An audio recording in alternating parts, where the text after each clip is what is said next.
We start in Washington, where President Joe Biden is signing a trio of executive orders to reverse President Trump's crackdown on asylum seekers and refugees. Biden's orders will focus on family separation, border security, and illegal immigration.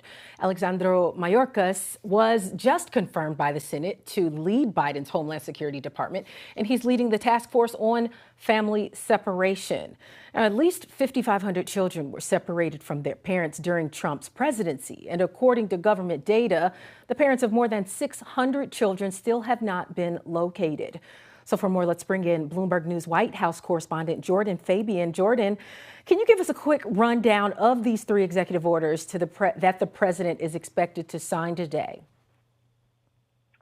Yeah, the overall top line on these orders is that the Biden administration is going to be reviewing a lot of the most controversial ways that President Trump tried to deter illegal and legal immigration into the country, but it's not rolling back all of those moves quite yet. The one concrete thing it does do is create this task force, as you mentioned, to relocate these children who were separated at the border under President Trump's zero tolerance policy. But a lot of those details are going to be left to the Department of Homeland Security. So we're going to have to wait and see when the new secretary gets in how he plans to pursue that issue. It makes, thank you for explaining that, because that was actually my next question, how they plan on enforcing the creation of this new task force. But I also read that one of the executive orders, it instructs the federal agencies to review the policies, of course, and that First Lady Jill Biden will be involved in a task force to reunite children with their parents. Do you know what role Jill Biden might play in that? It's not clear yet exactly her exact role, but she has taken a personal interest in this issue. She traveled down to the U.S.-Mexico border, I believe last year, to tour some of these detention facilities where children were being held. And she's, I guess, mentioned to folks at the White House that this is something that she would like to be involved in. So this is a task force that's going to be made up not just of the Secretary of Homeland Security, but officials from the State Department and the Health and Human Services Department. And I'm sure that, Joe Biden will still, give them that conduit directly into the White House as well.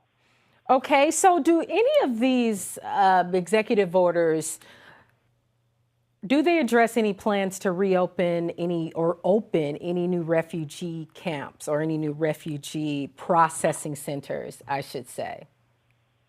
Yeah, one of the things that these orders do is the intention of the Biden administration is to address the so-called root causes of migration and also make it safer for those who want to come to the United States to do so. One of the ways that it tries to do that is set up centers in Central American countries and other places where refugees might be looking to come to the United States so they could begin the process of applying there instead of making a journey, across Central America and Mexico and arriving at the U.S. southern border to do so. That was something that was happening during the Obama administration. They were expanding the use of those facilities, and President Trump curtailed those centers, and so the Biden White House is going to try to reopen them.